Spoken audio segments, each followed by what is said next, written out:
शास्त्री महाराज बडवे पंढरपूरचे, त्यांना जणू काय या ठिकाणी स्वप्नामध्ये येऊन साक्षात्कार दिला की गंगू काका नावाचे एक साधक, एक भगवत भक्त या ठिकाणी आहेत. तुम्ही असणारी जी गाथा आहे, जी हस्तलिखित जी प्रत आहे, तुम्ही काकांना द्या. ती काकांकडे प्रत आली. काकाने महाराज खऱ्या अर्थाने एखादं पवित्र महाराज या ठिकाणी तत्वज्ञान असावं आणि ते पवित्र तत्वज्ञान पवित्रच महाराज व्यक्तीकडे गेल्यामध्ये खरा अर्थ त्या ठिकाणी आहे. आणि मग काकांकडे ते तत्वज्ञान आलं.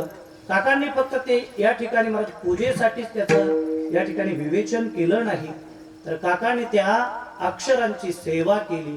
अक्षरांची सेवा करत असताना तो अक्षर नव्हती देखा ब्रह्म साम्राज्य दीपिका ज्ञानेश्वरीचं जसं वर्णन आहे, तसं गाथा म्हणजे या ठिकाणी महाराज सर्वसामान्य तत्वज्ञान नाही, तर चारही वेदाचे केले विवरण अर्थ ही गहन करून या. चार वेदाचं विवरण, चार वेदाचा सार ज्या गाथ्यामध्ये आहे, ते सार खऱ्या अर्थाने सारभूत तत्व असणाऱ्या काकांच्या महाराज या ठिकाणी जवळ आलेला आहे. आणि मग त्यांनी त्या ब्रह्मरसाचा आनंद घेतला आणि ब्रह्मरसाचा आनंद घेऊन केवळ महाराज आपलंच कल्याण होईल याचा विचार केला नाही. हा ब्रह्मरसाचा आनंद समग्र महाराज उपासकांना, वारकऱ्यांना, नवे नवे सर्वसामान्य जीवाच्या पर्यंत पोहोचवण्याचं काम सेवितो. हा रस वाटितो आणि का या युक्तीप्रमाणे सर्वांना तो रस वाटला. बघा, हा रस आनंदाचा, घोष करा हरिनामाचा आनंदाचा रस होता. लक्षात ठेवा, आनंदाच्या रसामध्ये आजही आपण सर्वजण किती मोठा आनंद घेतोय. इथे मालक उभे आहे कीर्तनामध्ये, मालक आहे महाराज. मालकांच्या जर आपण चाली ऐकल्या, अर्थात या सर्व परंपरेच्या चाली जर ऐकल्या, गाथेची सेवा करणारी मंडळी आहे. नवे नवे गाथेची सेवा करत असताना भजन काय असतं, भजन काय असतं हे आमच्यासारख्या भोजन करणाऱ्याला विचारू नका. भजन काय असतं हे भजन करणाऱ्या मंडळींना, गाथ्याचे उपासक असणाऱ्या मंडळींकडे बघितल्यानंतर आपल्याला कळतं. महाराज दादांच्या समवेमध्ये एक दोन पारायण करण्याची आम्हाला संधी मिळाली. संभाजीनगर या ठिकाणी, अमळनेर या ठिकाणी दादांच्या संगतीमध्ये सेवा करण्याची संधी. म्हणजे पारायण काय असतं हे खऱ्या अर्थाने अभ्यास महाराज करण्याची संधी दादांच्या संगतीमध्ये आमचे मालक या ठिकाणी उपस्थित आहे. श्रीनाथ महाराज यांच्या संगतीमध्ये राहण्याचा योग आला होता. आज प्रत्यक्ष महाराज या ठिकाणी उपस्थित आहे. ॲडव्होकेट भागवत महाराज खऱ्या अर्थाने हे आपले मालक आहेत. मालक असले की मग सेवकाला काही डग नसतो. लक्षात घ्या, आमचे मालक आहे. आधी करून खऱ्या अर्थाने इथे आल्यानंतर कोणाच्याही मनाला भावेल, नवे नवे कोणाच्याही महाराज खऱ्या अर्थाने चित्ताला प्रसन्नता करून देईल असं व्यक्तिमत्व आज मला या ठिकाणी बघायला मिळालं. नाव ऐकलं होतं गुरुजींचं, पण प्रत्यक्षात दर्शन झालं नव्हतं. आज गुरुजींचं दर्शन झालं. महाराज दर्शनी प्रशस्ते पुण्य पुरुषा, पुण्य पुरुषाचं जीवन काय असतं, पुण्य पुरुषाचं तेज काय असतं हे आज खऱ्या अर्थाने या ठिकाणी बघायला मिळालं. गुरुजींचं जीवन एवढं त्यागी आहे, एवढं वैराग्ययुक्त जीवन आहे. लक्षात ठेवा, जो योगी असतो, जो त्यागी असतो, त्याच्यामध्येच महाराज एवढा समाज एकत्र करण्याची शक्ती असते. नवीन ती व्यक्ती नाही तर ती एक विभूती आहे. विठ्ठल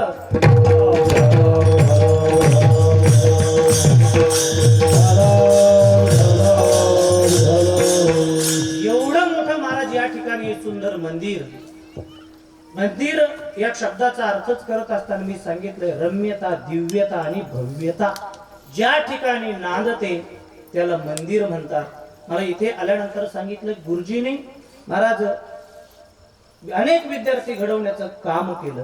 म्हणजे शालेय शिक्षणामध्ये महाराज गुरुजींनी विद्यार्थी घडवले, पण नुसते शालेय शिक्षणाचे शाळेचेच विद्यार्थी नाही घडवले, इथे सुद्धा महाराज प्रत्येक क्षेत्रामध्ये विद्यार्थी घडवले. म्हणजे प्रत्येकाला मार्गदर्शन केलं. अगदी महाराज वारकरी संप्रदायाची चिंतन करत असताना आमच्या सर्व साधकांवरती पुत्रवत प्रेम गुरुजींनी केलेलं आहे. मी आल्यानंतर एवढं मोठं व्यक्तिमत्व, पण पाणी द्या, चहा द्या, बसा. महाराज हे सर्व करणं सोपं नाहीये.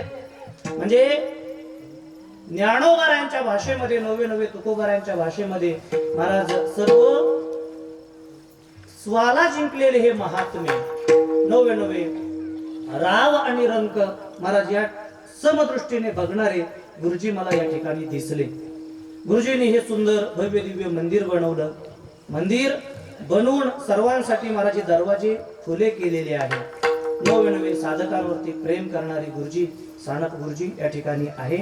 त्यांना नाना म्हणतात. आणि मग खऱ्या अर्थाने गुरुजींचं दर्शन, या सर्व महाराज साधक मंडळींचं दर्शन इथे अनेक महाराज माझे गुरुबंधू मंडळी वारकरी संप्रदायाची पताका आपल्या खांद्यावरती घेऊन वारकरी संप्रदायाची सेवा करणारे सर्व वरिष्ठ मंडळी, गुरुबंधू, ज्ञानी, मुनिजन, त्याचप्रमाणे गाथ्याची उपासक असणारे सर्व मंडळी आहे. नवे ज्यांच्यामुळे मला इथे येण्याचा योग आला. आमचे नाना असतील, कदम नाना आहेत, बारोटे काका आहेत, आदी करून दांडगे काका, या सर्वांच्या प्रेमाने आपल्या सर्वांचं दर्शन मला इथे झालेलं आहे. कितीतरी महाराज गुरुजी विषयी बोलता येईल, नवे आपल्या साधकांविषयी बोलता येईल, पण चला नियोजित वेळेमध्ये थांबायचं आहे. आज वेळेमध्ये चिंतन सुरू झालं आणि वेळेमध्येच या ठिकाणी मी थांबणार आहे. सेवेकरता घेतलेला अभंग जगद्गुरु तुकोबारायांचा आहे. महाराज या अभंगामधून आपल्याला भगवंताचं दास व्हायला सांगतात. खऱ्या अर्थाने दास हा अभंग मी सेवेकरता का निवडलेला आहे. महाराज इथे मला एका दासाचं दर्शन झालं. नुसतं दासाचंच नाही, जगद्गुरु तुकोबारायांच्या वचनाप्रमाणे काया वाचा मनाने जे दास झालेले आहेत असे दास मला दिसले आणि सहज हा अभंग सेवेकरता घ्यावा असा मनामध्ये खऱ्या अर्थाने संकल्प माझ्या आलेला आहे. इथे आल्यानंतर प्रत्येक जण कोणाचा तरी दास झालेला आहे. उग कोणाचा तरी दास होण्यापेक्षा ज्याच्या सत्तेने आपण या ठिकाणी आलो, ज्याच्या सत्तेने महाराज हे सर्व आपण बघितलेलं आहे, अशा भगवंताचं दास होणं अतिशय गरजेचं आहे. देवाचंही दास व्हायचं म्हणजे नेमकं कोणत्या देवाचं दास व्हायचं. देवाच्या दोन रूपाचं चिंतन नेहमी आपण चिंतनामध्ये करत असतो. एक आहे भगवान परमात्म्याचं निर्गुण रूप आहे, निर्गुण निराकार ज्याला आपण म्हणतो, त्याला ब्रह्म म्हणतात. आणि त्या ब्रह्मापर्यंत जाणं सर्वसामान्य जीवाला शक्य होत नाही. संत म्हणतात ब्रह्मज्ञान नव्हे लेकुराच्या गोष्टी. ब्रह्मज्ञान होणं कसं कठीण आहे, होत नाही असं नाही, पण तिथपर्यंत साधना आपल्याकडून घडत नाही. आणि कसं आहे, साधना नवे साधक साधनावरती आरूढ झाल्याशिवाय साध्यापर्यंत पोहोचत नाही. पण साधना करण्यासाठी महाराज अनेक त्रुटी या ठिकाणी आपल्याला बघायला मिळतात. ब्रह्मज्ञान होणं गरजेचं आहे, पण तिथपर्यंत जाणं कठीण आहे. नवे सर्व सामान्य जीव तिथपर्यंत पोहोचत नाही. का पोहोचत नाही? कारण सर्वसामान्य जीवाची धारणा आहे, जी वस्तू समोर दिसते ती वस्तूची या ठिकाणी मला दृश्य स्वरूप, दृश्य पदार्थालाच या ठिकाणी खरं मानणारी या ठिकाणी सर्वसामान्य जीव आहे. आणि मग भगवंताचा जर विचार जर केला, काही तत्व अशी आहेत या ठिकाणी तिथे असून सुद्धा आपल्या डोळ्याला दिसत नाही. अनेक उदाहरणं इथे मी आपल्याला पटवून देऊ शकतो.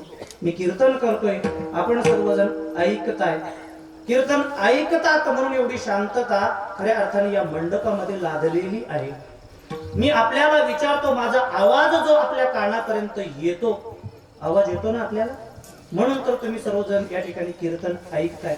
मी साधा आणि सरळ प्रश्न विचारतो, जो आवाज आपल्याला ऐकू येतो म्हणतो आपण, तो आवाज आपल्या डोळ्याला दिसतो का नाना?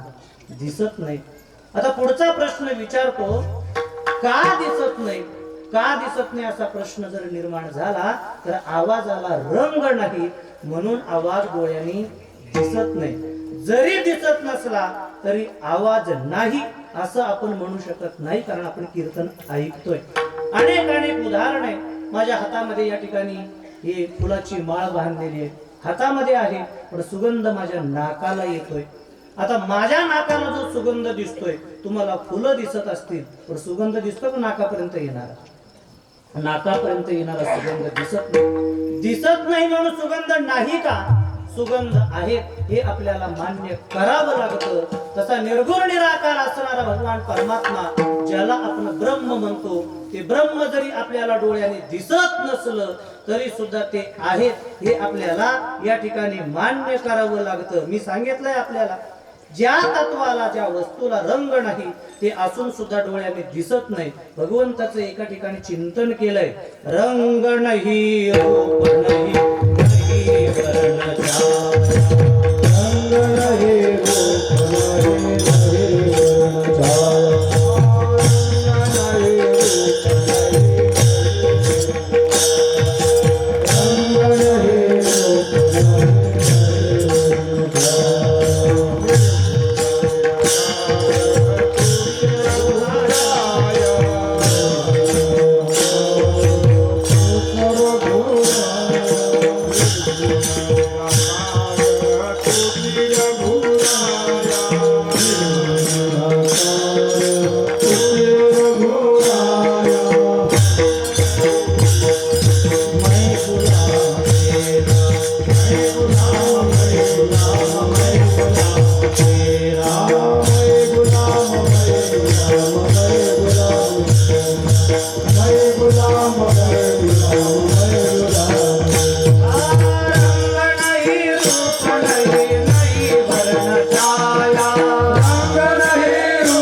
रंग नसल्यामुळे आपल्या डोळ्याने दिसत नाही. माझं चिंतन लांबत जाईल. चला, म्हणजे भगवंताला रंग नसल्यामुळे तो भगवंत आपल्याला डोळ्याने दिसत नाही. जरी डोळ्याने दिसत नसला तरी तो भगवंत नाही असं चिंतन आपल्याला करता येत नाही. तो आहे. नवे नवे निर्गुण निराकार असणार तत्व तुमच्या आमच्यासाठी खऱ्या अर्थाने कार्य परत्वे महाराज इथे भूतलावरती अवतीर्ण झालेला आहे. अर्थात निर्गुण निराकार सगुण झाला, नावा रूपाला आला, आला नावा रूपा. तुका म्हणे झाला सोपा भक्ता कारणी येणे घेतली से आळी, 10 गर्भवास सोशिले वनमाळी. भगवंताने भक्तासाठी हे गर्भवास नवे नवे खऱ्या अर्थाने वेगवेगळे रूप धारण केलेले. नवे भगवंत अवताराला आला, अवताराला आलेला क्षीरसागरामध्ये शेषावरती पौडलेला आहे आणि शेषावरती पौडलेला भगवान परमात्मा साकार झाला आणि साकार होऊन तुमच्या आमच्यासाठी विटेवरती उभा राहिला. आणि खऱ्या अर्थाने विटेवरती उभ्या असणाऱ्या भगवंताचं दास्यत्व, त्याचं दास आपण या ठिकाणी झालो पाहिजे. तुकोबाराय आपल्या जीवनाला धन्यता देतात. महाराज आपल्या जीवनाला धन्यता देत असताना महाराज म्हणतात आम्ही जन्माला आलो आणि धन्य झालो. काय कारण आहे महाराज? त्याचं गोड चिंतन सांगतात. धन्य आम्ही जन्मा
जन्मा आलो दास विठोबाचे झालो. महाराज म्हणतात आम्ही जन्माला आल्यानंतर खऱ्या अर्थाने धन्य आहोत का? कारण आम्ही दास कोणाचे झालेलो आहोत.